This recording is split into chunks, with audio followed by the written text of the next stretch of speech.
성도 여러분, 안녕히 주무셨습니까? 좋은 아침이죠. 우리 하나님께서 이런 어려운 상황 속에서도 우리가 예배드릴 수 있는 공간을 허락하시고, 또 예배를 성도들과 함께, 각 가정에 있는 성도들과 함께 드릴 수 있는 이런 방송 시스템을 갖춰주신 하나님께 감사하고, 또 이렇게 그 일을 위해서 봉사할 수 있는 하나님의 종들을 두심에 또 감사하고요. 또 이렇게 생방송을 위하여 기도와 또 찬양과 말씀을 또 함께 드릴 수 있는 그런 또 축복을 주신 하나님께 감사를 드립니다. 자, 우리가 지난 시간부터 우리는 7장 개혁의 별이 나타남, 이 마르틴 루터의 이제 생애를 시작했습니다. 먼저 하나님 말씀 좀 읽도록 하죠. 시편 119편 105절 다 같이 읽겠습니다. 시작. 주의 말씀은 내 발의 등이요 내 길의 빛이 나이다. 긴 어둠의 터널 속에 중세 암흑기에서 드디어 이제 터널을 빠져나오는 역사가 루터를 통하여 이제 이루어지는데요. 우리 지난 시간에 공부한 거 잠깐 복습하고 오늘 말씀을 또 살펴보도록 하겠습니다. 마르틴 루터는 1483년에서 1546년까지 생존했던 사람이고요. 그 어린 시절을 상당히 그 가난한 그런 광부의 아들로서 지내게 되죠.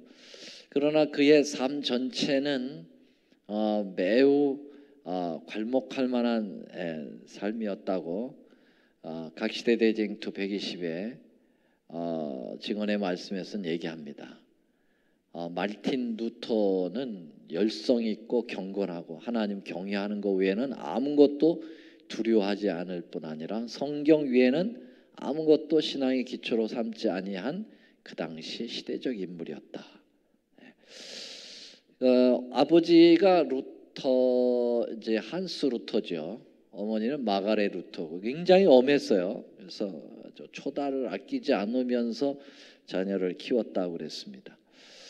루터가 잘 자랄 수 있도록 그런 기도를 했는데, 특별히 그 한스 루터 아버지는 루터가 법관이 되기를 원했습니다. 법대를 가서 법관이 되기를 원하면서 아주 엄하게 어려서부터 키웠는데요. 루터가 그 8세 때 이제 학교를 갔는데, 그 지역 학교를 갔는데 그 학교는 정말 루터 아버지보다 더 엄해가지고 매를 때리면서 교육을 시켰어요. 그 당시에 우리 한국만 매를 때리는 줄 알았더니 그 당시에 루터가 그때를 회상하면은 아주 잔혹했다. 그럴 정도로 그렇게 엄하게 어려서부터 학교 공부도 했고요. 18세 되던 때에는 그가 어디로 갔습니까? 이제 에르푸르트라고 하는 대학에 이제 입학을 하게 되죠. 루터 아버지도 광산이 좀 잘 돼가지고 루터를 대학에 유학을 보내는 그러한 일을 하게 되었습니다. 이 에르푸르트 대학에서 루터는 열심히 공부해서 그 열심과 또 머리가 좋아서 항상 이제 수석을 했다고 그랬어요.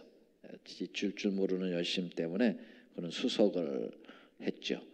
그러던 가운데 그가 새로운 인생의 전기를 마련하는데요. 도서관에서 공부하다가 성경을 발견하게 되죠. 그 성경을 발견함으로써 그는 눈은 뜨이게 되는 것입니다.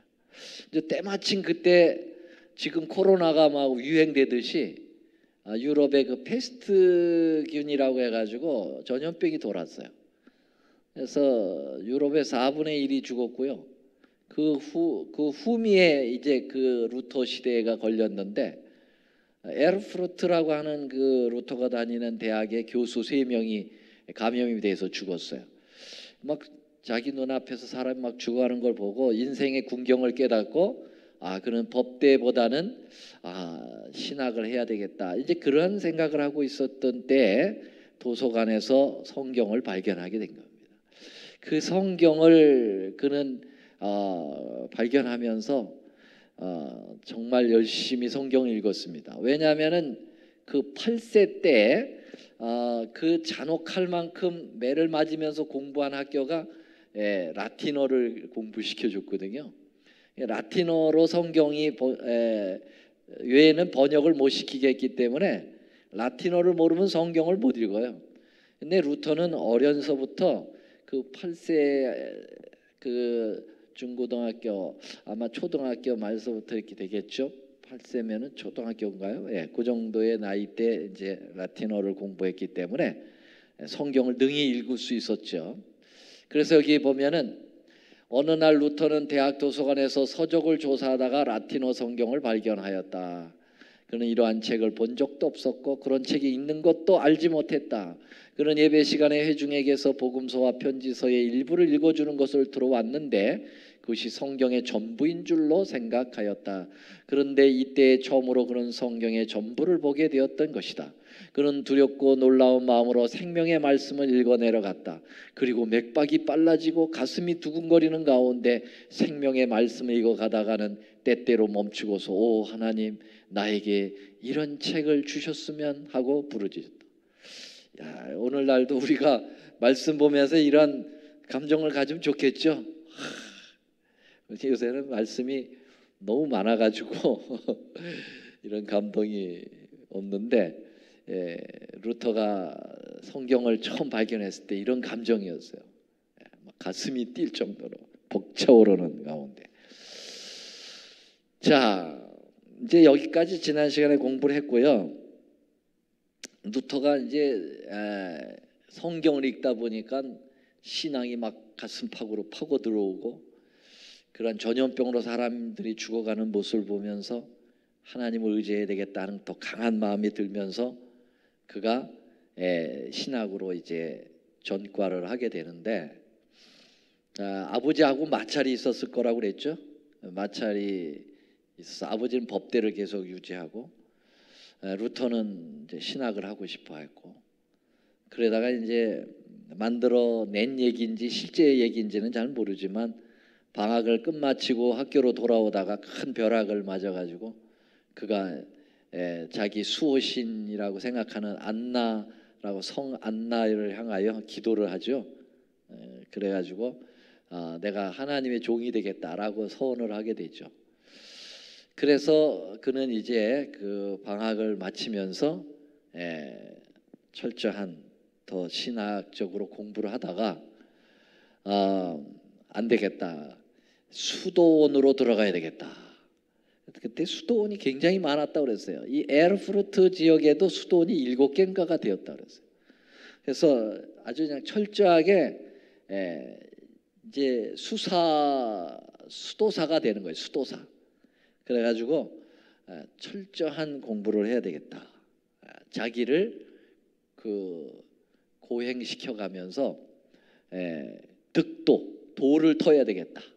그래서 이제 그때 캐토릭의 구원론은 하나님께서 은혜로 거저 주시는 구원이 아니라 자기가 고행과 수행을 통해 가지고 몸을 복종시켜 가지고 얻어야 된다 이렇게 가르쳤기 때문에 아주 엄한 그런 금욕주의가 팽배했었어요.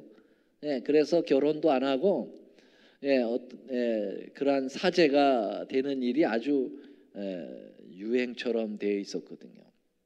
그래서 루터도 이제 그 수도원에 들어가서 엄청난 그러한 수도 생활을 하는데요.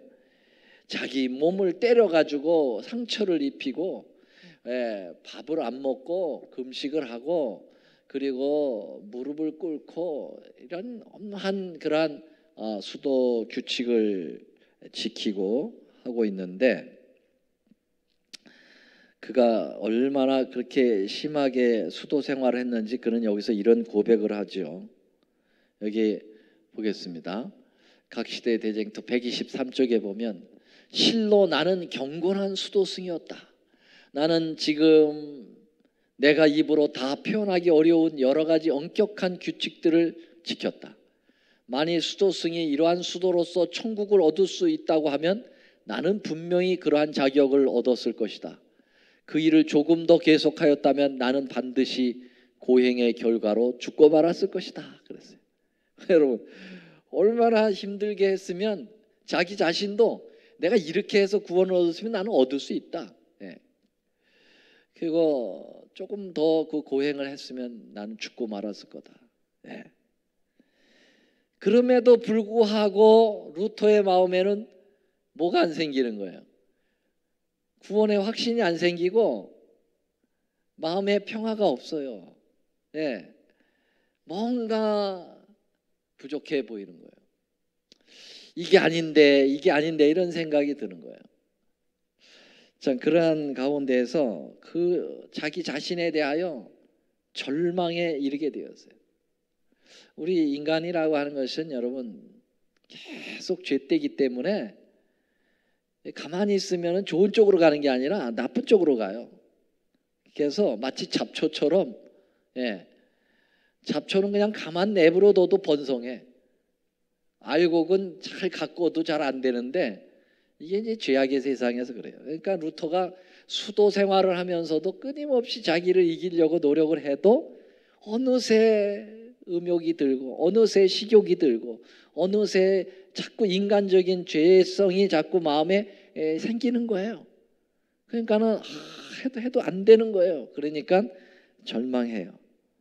이때 여러분 크게 루터에게 영향을 준 사람이 있었어요. 그 사람이 누구냐면 요한 폰 스타우치라고 하는 사람입니다.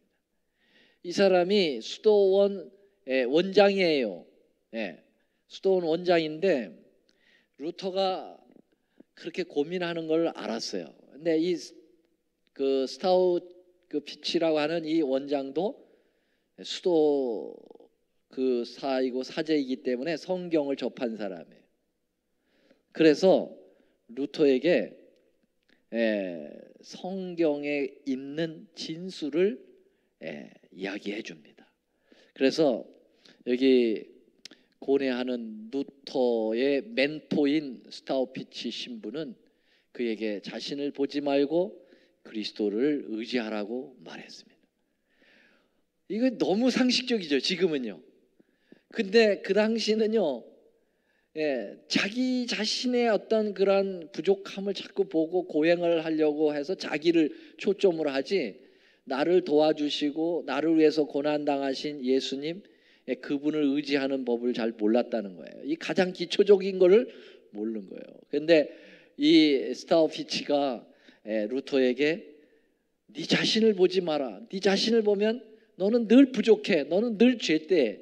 그렇기 때문에 네 죄를 용서하시고 너를 위해서 돌아가신 예수님을 봐. 그렇게 가르쳐 준 거죠. 이때 루터가 눈이 팍 띄게 되면서 그는 이제 복음으로 마음을 돌리기 시작합니다. 그러면서 아니 이제까지 이 로마 교회는 우리에게 왜 이걸 가르쳐 주지 않았을까? 왜 이 복음을 안 가르쳐 주고 이런 엉뚱한 사람을 죽여버리는 이렇게 자신을 죽게 만들어버리는 고통스러운 인생으로 우리를 몰아가고 있었을까?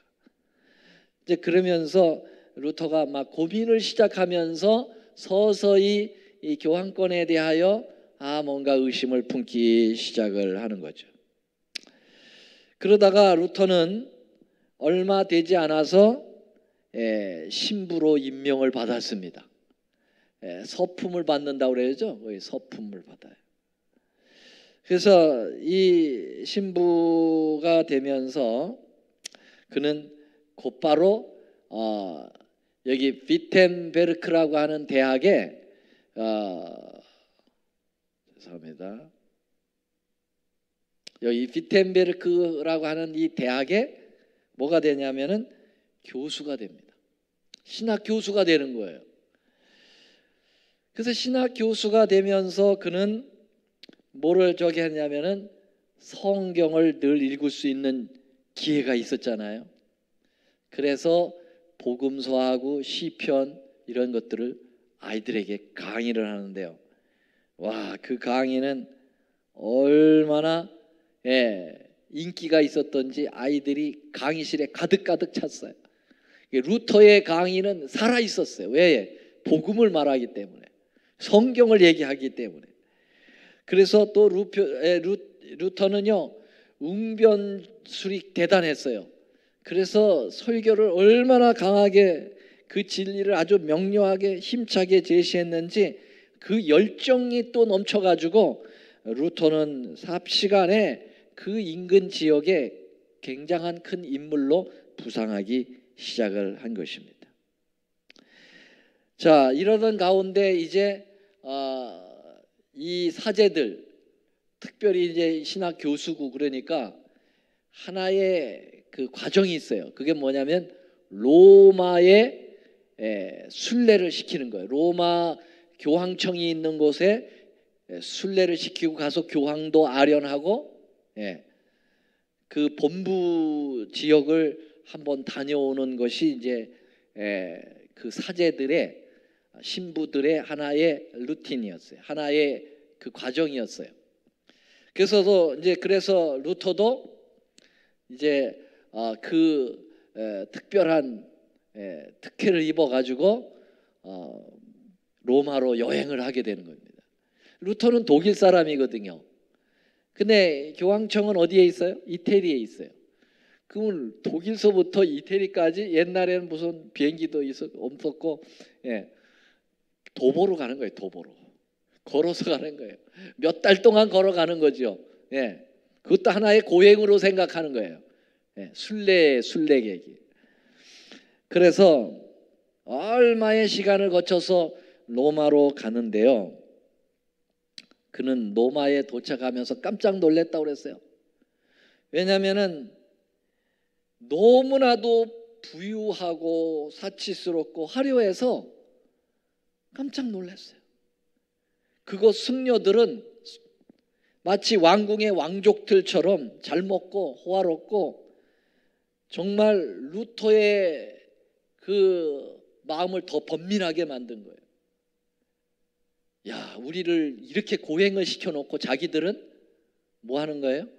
막 먹고 막 즐기고 아주 특권 계층으로 종부리며 사는 거예요. 신부들이. 거기에 감독이라고 하는 사람들은 뭐 그 옷이 이루 말할 수 없이 찬란한 거예요. 야, 이게 예수 믿는 사람들인가? 그래서 정말 이 로마시 안에서는 신앙을 이끌어야 할 교회 지도자들이 아주 야비한 농담을 하고 방탕하고 주색에 빠져 있었다고 그랬어요. 주색이 뭡니까?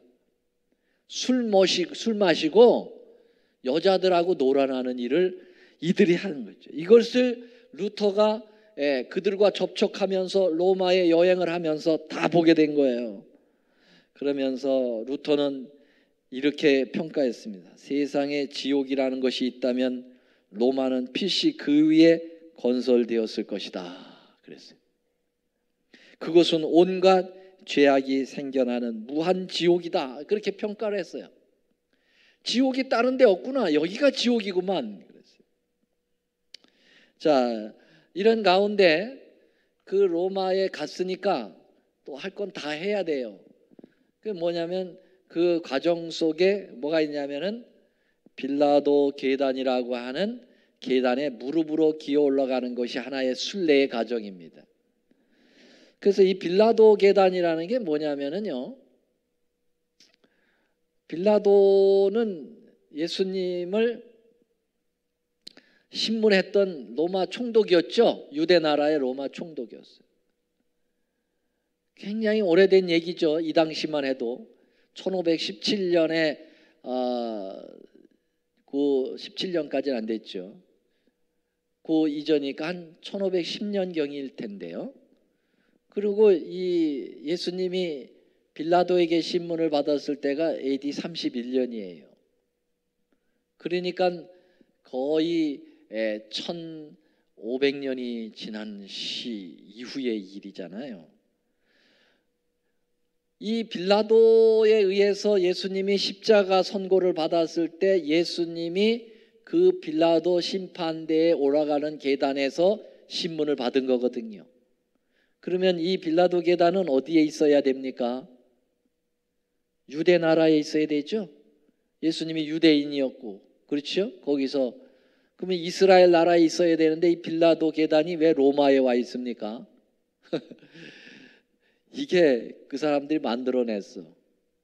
로마 교황권이 어느 날 하나님의 이적에 의해서 그 유대 나라에서 계단이 휙 날라와 가지고 로마로 뚝 떨어졌다는 거예요.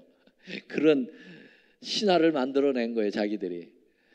그래서 예수님이 여기서 신문을 받았다.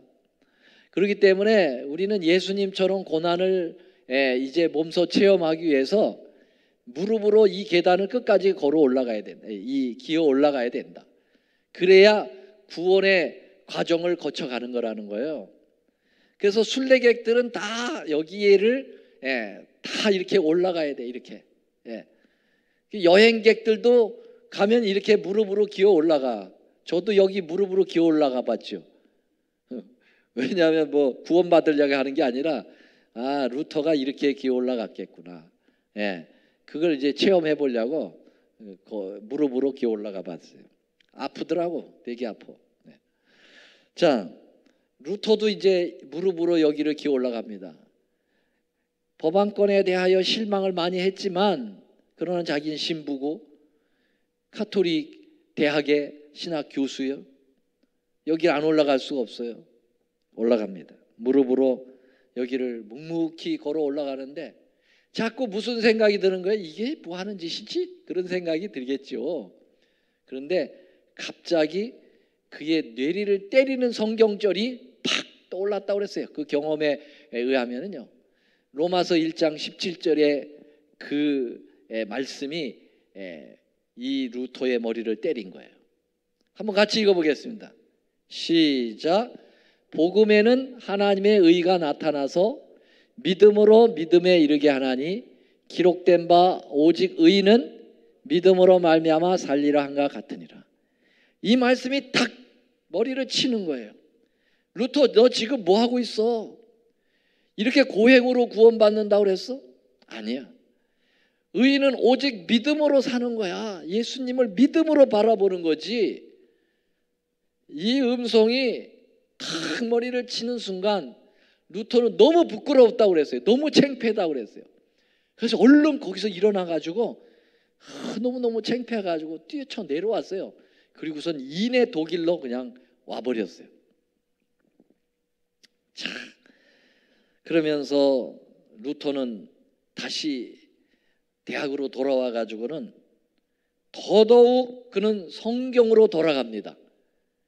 이제는 로마 교회의 전통과 유전에 대하여는 등을 돌려버리고 아직까지는 공식적으로 대항은 못했어요.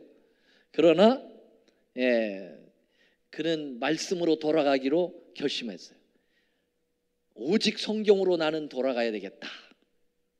그래서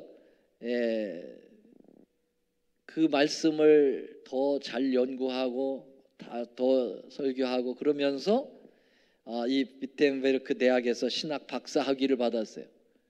박사님이에요. 루터는 신학 박사예요.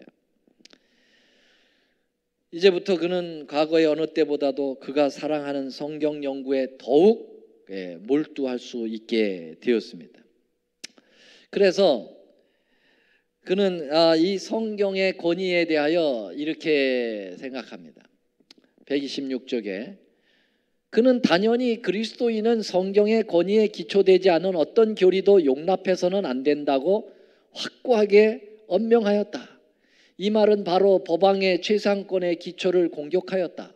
이 말 속에 종교개혁의 근본 원칙이 포함되어 있었다. 자, 이러면서 종교개혁을 일으키려고 하는 마음이 이제 조금씩 일어나는데요. 사실은 루터는 내가 작심하고 종교 개혁을 해야 되겠다는 거는 없었어요. 그는 말씀으로 돌아가야 되고 캐톨릭이 잘못됐다라고 하는 부분으로 한 것이지, 내가 이제 공식적으로 이 캐톨릭을 저항해 가지고 내가 종교 개혁자로서 이 기치를 들어야 되겠다, 그런 마음은 없었어요. 처음에는요. 자기는 그 당시만 해도요, 일개 지방의 비텐베르크라고 하는 조그만 신학대학의 교수가 그 세계를 주물르는 교황권에 대하여 반기를 든다는 것은 상상도 할 수가 없었어요. 그건 마치 결함을 가지고 바위를 치려고 하는 그러한 거나 같다고 그랬어요. 그러니까 루터는 감히 자기가 그런 인물이 될 거라고는 상상도 못했고, 그냥 자기의 신앙적 양심을 가지고 생애를 했을 뿐이죠. 자, 그런데 이때 무슨 일이 발생을 했는가? 로마 그 교황청이 있는 바티칸이라고 하는 이태리에 커다란 성당을 짓기 시작했습니다. 커다란 성당이 무슨 성당이냐면 성 베드로 성당이죠. 세계에서 가장 큰 성 베드로 성당이에요. 얼마나 큰지 저도 가봤는데 축구장이 2개 정도 들어가요. 돔을 보면 하늘 꼭대기에 있어요. 야, 그런 걸 어떻게 옛날에 졌는지는 알 수가 없어요. 그 중세의 가장 유명한 조각가이면서 예술가인 건축가인 미켈란젤로를 이용해 가지고 그걸 짓는 거예요. 대단합니다, 대단해.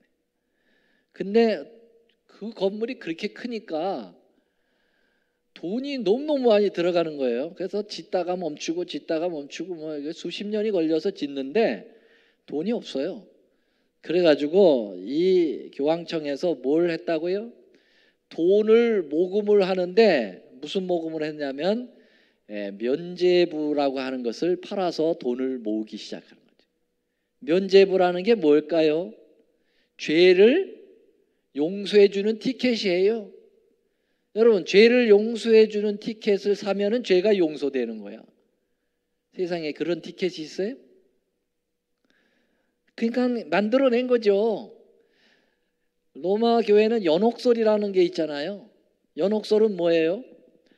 사람이 죽으면은 영혼이 몸에서 빠져나와 가지고 천당도 아니고 지옥도 아닌 중간 연옥에 가 있다는 거예요. 그러면은요, 이 죽은 그 영혼이 죽은 이후에도 구원이 이제 아직도 결정이 안 돼 있어요. 이게 이제 캐톨릭 교리예요. 그래가지고 그 후손들이 그 아버지, 어머니, 할아버지, 할머니의 영혼을 위해서 헌금도 많이 내고 또 무슨 좋은 일 많이 하면 업을 쌓으면은 그 영혼이 별로 지옥에 갈 만한 사람인데 그 후손의 노력으로 인해 가지고 그 영혼이 천국으로 간다고, 이렇게. 자, 참 하도 그 로마 교황권이 세기 때문에 성경은 못 읽지, 그 사람들의 말은 굉장히 강력하지. 그러니까 모든 백성들이, 지금은요 이건 완전 사기다 그러지만은 그 당시에는 그게 법이고 그게 하나님의 뜻인 줄 알았어요.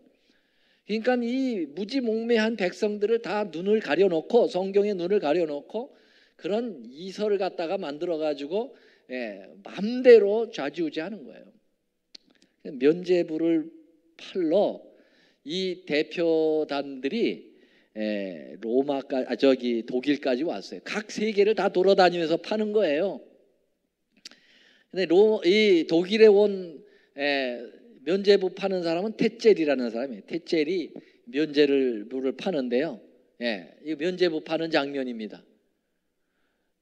백성들이 돈을 가져와서 그 티켓을 사려고 그 돈을 갖다가 이 통에다가 딱, 이 헌금통에다가 딱 넣으면은요, 그 옛날에 돈은 동전 은전이었잖아요. 딱 넣으면 쨍그랑하고 짤가락하고 소리가 나면 그 소리와 함께 너의 부모님의 영혼이 연옥에서 천국으로 간다, 이렇게 가르쳤어요. 그러니까 우리 아버지 어머니 효도 내가 못했는데 돈을 들여가지고 천국 보내드려야지.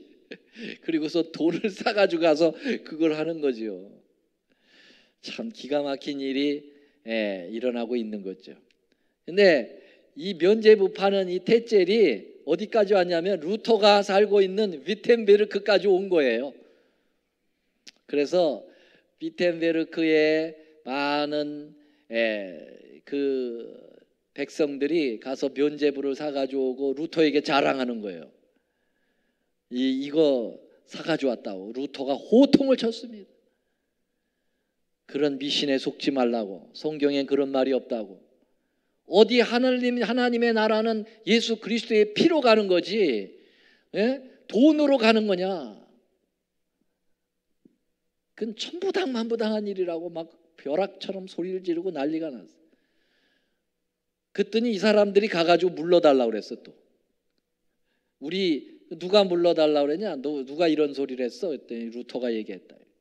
테젤이 성질을 부리면서 이단이다, 이제 이렇게 나오면서 불이 붙기 시작한 겁니다. 오늘은 여기까지 하겠습니다. 그 다음에 루터는 다음 행동을 어떻게 했는가, 다음 시간을 기대해 주시기 바랍니다. 어쨌든 참 세상이 희한하죠. 오늘날에도 이런 캐톨릭이 아직도 존재하고 있고 세계를 주무르고 있다는 거죠. 아직도요. 여러분 정신을 바짝 차려야 돼요. 우리가 말씀으로 정확하게 돌아가지 않으면 이런 사기에 지금도 다 걸려 넘어가고 있습니다. 이 영향권 아래 타락한 개신교까지 합세해가지고 하나님 진리를 막 바꿔버리고 엉뚱한 일들을 저지르고 있어요. 여러분 우리가 말씀으로 돌아가서 루터처럼 오직 성경으로 돌아가는 여러분과 제가 되기를 간절히 바라면서 말씀 마치겠습니다. 사랑의 주님, 어둠의 세상에서 광명의 빛을 밝히려고 말씀으로 돌아간 루터의 생애를 반추하면서 아버지여, 지금도 어쩌면은 다시 세상은 죄악으로 암흑천지가 되어 있습니다. 종교개혁은 미완성으로 아직 진행 중인 것으로 우리는 압니다. 이제 마지막 하나님의 참 백성을 통해서 종교개혁의 완성을 보고 예수님의 광명한 재림을 맞이하기를 원합니다. 저희들이 루터와 같은 사명을 가진 존재인 것을 잊지 않도록 도와주시고 다시 혼란한 세상에 말씀으로 돌아가는 저희들이 되도록 도와주시옵소서. 저희들이 이제 많은 기도 제목을 가지고 개인 기도를 하려고 합니다. 흩어져 기도할 때 주님 우리와 함께하여 주옵소서. 예수님의 이름으로 감사하며 기도 올립니다. 아멘.